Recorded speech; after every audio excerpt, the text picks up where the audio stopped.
Ha? Kailangan may memorize ninyo, ha? Sige nga.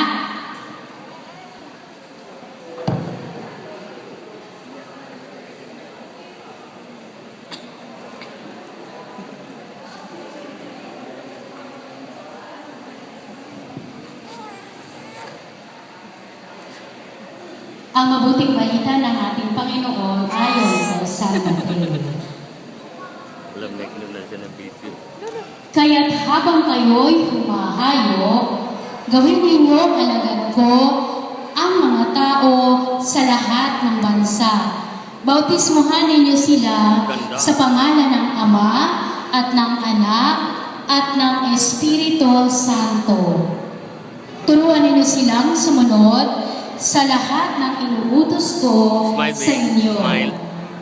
Tandaan ninyo, ako'y laging kasama ninyo hanggang sa katapusan ng panahon.